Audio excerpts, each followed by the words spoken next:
welcome back to Math with me, Marisol Lopez, your second grade math virtual content specialist. Think of me as your teacher's helper. In this video, we will learn how to tell time on analog clocks. We will learn about the hour hand and minute hand, as well as some fun facts about clocks. All right, are you excited? Let's get started. Today, we will be answering this question. How can you tell time to the half and quarter hours? But before we answer that question, we have to get familiar with the clock. This is a clock. It's called an analog clock. If we look at the clock, it has two pointer hands. One hand is called the hour hand, and the other hand is called the minute hand. The hour hand is shorter than the minute hand. When the hour hand is pointing at a number, we say that number. So right now, the hour hand is pointing at the 12. We say 12. When the minute hand points at one of the large numbers on the clock, we count by fives to figure out the number of minutes that are actually being represented by the clock. So do you see this dark blue ring around that it says 65, 10? This is how we count by fives on the clock. Usually most clocks will not have this ring around. I just included it here to help you. So let's see if we can figure out what time it is on the clock. The hour hand is pointing at the 12. The minute hand is pointing at the 3. But I remember the minute hand is actually counting by fives. So it's actually 5, 10, 15 minutes. That means it must be 12:15. Remember, when the hour hand is pointing at a number, you just say that number. When the minute hand is pointing at one of the larger numbers on the clock, you have to count by fives. And if the minute hand is pointing at one of these smaller lines, then you can count by ones. And we'll learn more about that in this video.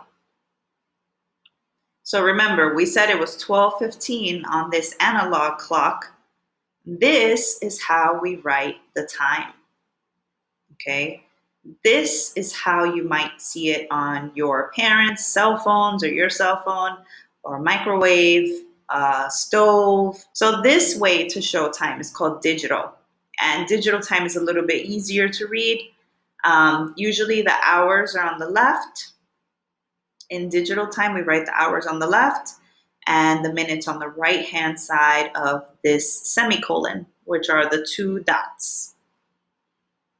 Can you try to find other places in your house where you might find digital time? Write it down and tell your teacher about it. I want to show you something cool that happens when the hour hand and the minute hand are changing.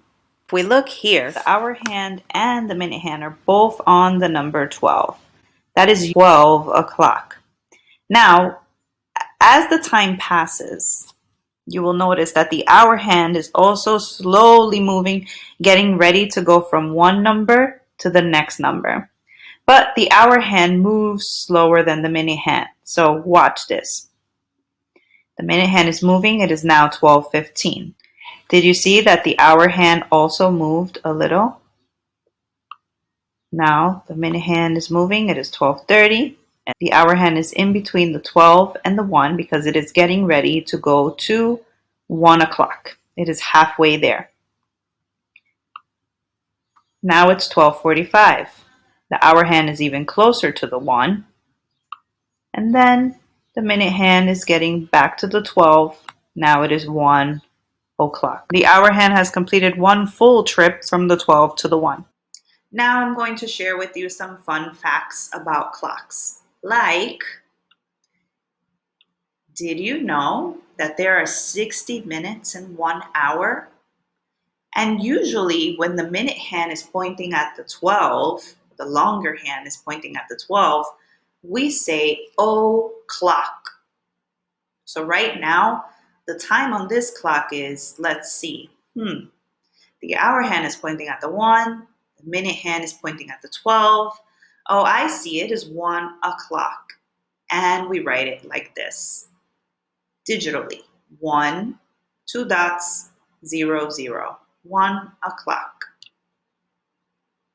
Also, do you see these little lines between the numbers? We actually count by ones, like I mentioned earlier, when we land on those lines.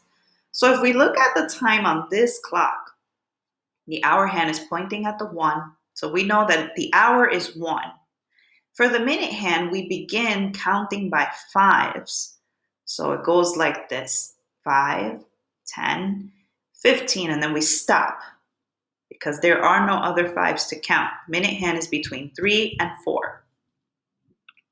But if you notice, the minute hand is pointing at these little lines in between. So we need to now switch gears and count by ones. 15, 16, 17, 18, and then we stop.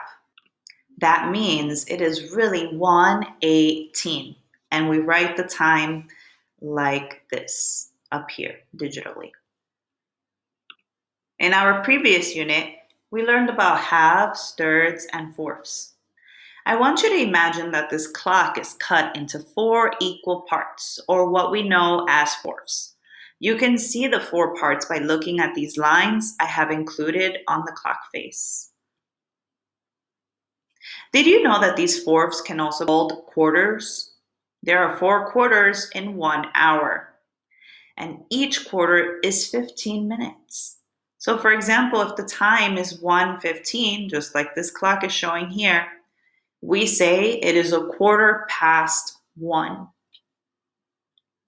What happens when the minute hand is pointing at the 6, like it is now showing 1:30, and it has passed 2 fourths or 2 quarters? Well, we usually call this half because the minute hand has passed half of the clock face, or 30 minutes, which is half of 60. Let's review. 2 fourths is equivalent, remember that word, or equal to half, which in a clock is also equal to 30 minutes. When the minute hand reaches 45 minutes, that means that 3 quarters of the hour has passed, and there is only 1/4 or 1/4 left until the next hour. For example, when looking at this clock, we usually say 1:45, or we can also say 1/4 to 2 o'clock. They both mean the same thing. So 3/4 is equivalent to 3 quarters, which is also equal to 45 minutes. You learned a lot about clocks today. I am sure you will become more comfortable as you keep practicing. Great work today, mathematician. Until next time, bye-bye.